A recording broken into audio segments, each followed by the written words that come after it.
welcome to Recap King. In this video, we will explain Boyka, Undisputed. This movie tells the story of a fighter who accidentally kills his opponent during a match. He then questions everything he stands for and tries to win the freedom of the dead man's wife through a series of fights.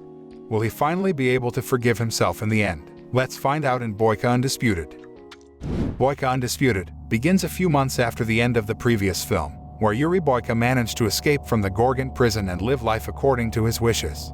Boyka is now a fighter in an underground martial arts tournament in Kiev, Ukraine.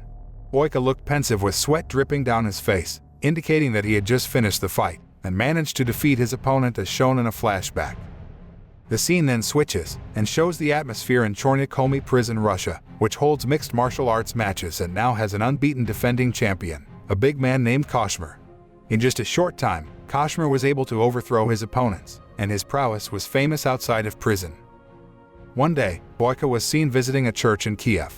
He apparently came there regularly and donated some of his earnings and some scriptures to the church. Knowing that Boyka is a street fighter, the priest then advises him to find another better job and not earn money using violence. Sooner or later, the violence will actually plunge him into misery. Boyka seemed to think about the advice of the priest, but for now, he has not been able to find another job that earns him enough money to make ends meet, other than being a street fighter. After that, Boyka went to the Kiev Sports Center to train, where a man named Kirill, who was his manager, came to him and told him about an important MMA fight in Budapest. But before Boyka can participate in the martial arts tournament, he must convince the talent scouts who will watch the fight in the preliminary round.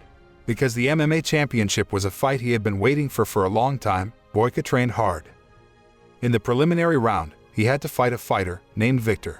Their fight was quite fierce, but Boyka managed to overthrow his opponent with one fatal blow, and won the talent scouts' trust to enter him into the prestigious martial arts tournament in Budapest.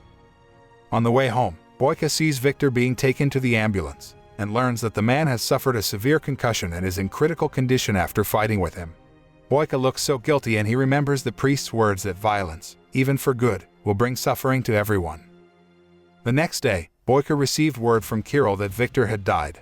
Boyka feels even more guilty and begins to regret his actions, and thinks about what he has been fighting for all this time by becoming a fighter. After learning that Victor has a wife named Alma who lives in Russia, Boyka is determined to meet Victor's wife and apologize. Kirill tries to remind him of the martial arts tournament in Budapest, and says that his safety will be in danger if he returns to Russia.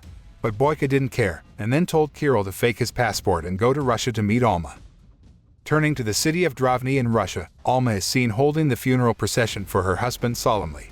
After that, a mafia boss named Zurab came to her and said that Victor had a lot of debt and urged her to pay it off.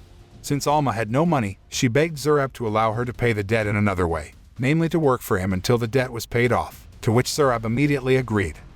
Not long after, Boyka finally arrived in the city of Drovny and rushed to the address stated in Victor's letter, which was none other than a community center, and seen children playing soccer on the field. Boyka saw Alma talking to a little girl at the entrance, before a man finally took her away.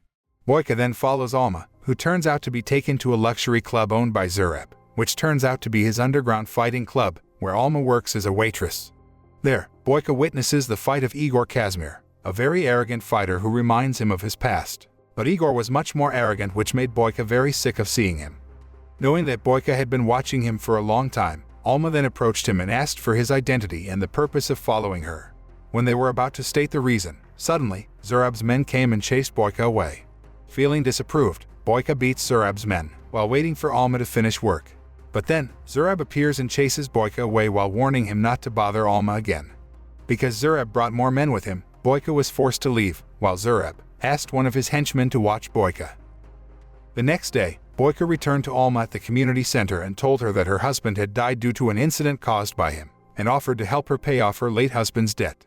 But Alma looked very disappointed and refused Boyka's offer, then told him to leave. Zurab, who seems annoyed that his underground fighting business is being dragged down due to the lack of reliable fighters, intends to find a great fighter to compete in his club at the fighting club. Because Boyka wants to help Alma pay off all his debts, he then deals with Zurab by becoming a fighter in his club in exchange for Alma's freedom. Zurab then agreed, and put forward a condition that Boyka must win 3 fights, and follow all the rules. It turns out that Zurab already knows who Yuri Boyka really is. On the other hand, Kirill contacted Boyka and suggested that he return to Ukraine as soon as possible, but Boyka asked for a week, because he had important business to attend to. When he was about to go to the training ground, Boyka was visited by Alma, who asked him to leave Russia because she did not need his help. However, Boyka instead said that everything he did was not to help her, but to save himself, who wanted to atone for his past mistakes. So Boyka doesn't care at all if Alma doesn't need his help. Arriving at the training center, Boyka couldn't even train seriously, because another fighter was bothering him, which he just knocked down with just one light kick. Boyka's first fight begins. This time, he will face off against a fighter named Boris Tarsov, who he can easily defeat. While getting out of the ring, Boyka is approached by Igor, who tries to warn him very arrogantly. While in the dressing room, Boyka was visited by Alma, who gave him a drink. Knowing that Boyka was having trouble finding a place to practice, Alma invited him to the training room at the community center, which was usually used by her late husband for his training. Boyka continued to practice there in the following days, accompanied by the children, who seemed excited to see him. In the second fight, Boyka had to fight two fighters at once, the Ozrov brothers, who launched a barrage of attacks to overwhelm him. Boyka had suffered a minor back injury in the fight. However, when he saw Alma, his fighting spirit rose and faced the brothers again until he won. The next day, at the community center, Alma came to Boyka, who was practicing, and applied ointment to relieve the pain in his back. Boyka then asked Alma why she didn't just leave the city. Alma replied that this community center was her and Victor's dream.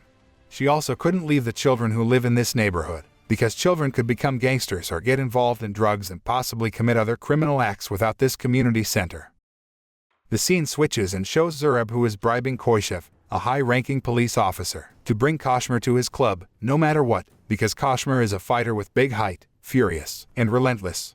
Zurab thinks Kashmir is a great fighter who will bring him a lot of advantages, and he was very sure that Yuri Boyka wouldn't be able to beat him. After that, Zurab came to Alma and found out that Alma had been helping Boyka by providing a training ground for him.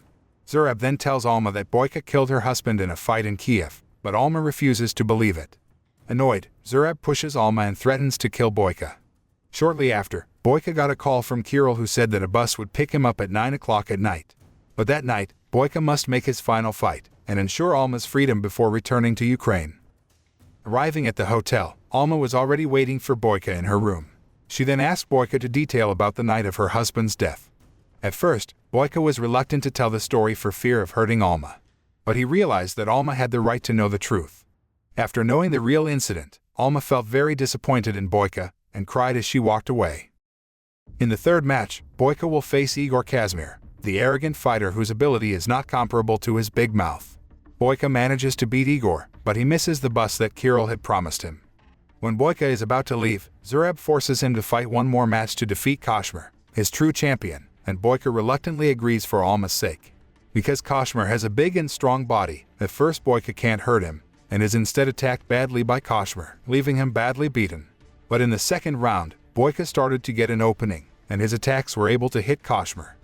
In that fierce and intense fight, Boyka managed to break one of Kashmir's arms and one leg, eventually kicking the big man out of the ring, knocking him unconscious. Everyone cheered for the victory of the mighty Yuri Boyka. Because all of his mainstay fighters have been defeated, an angry Zurab then takes Alma hostage and orders all his men to kill Boyka.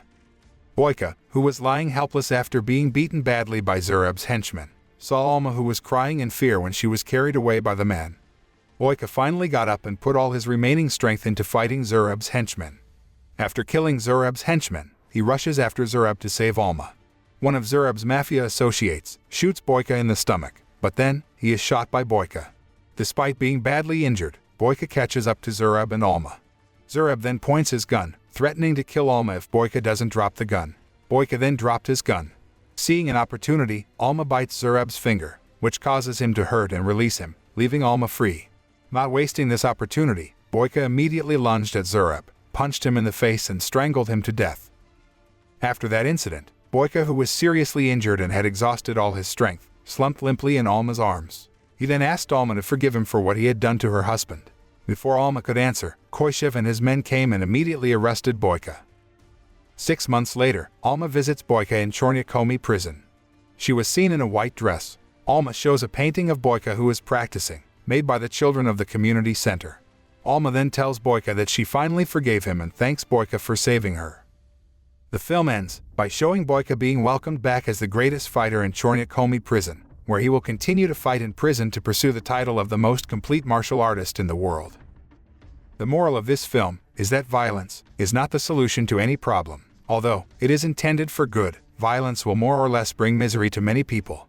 That's what happens when Boyka accidentally kills Victor in a fight. Even so, Boyka, who finally realized his mistake, deserves praise, because he was determined to make amends, even though it was very risky for his own safety.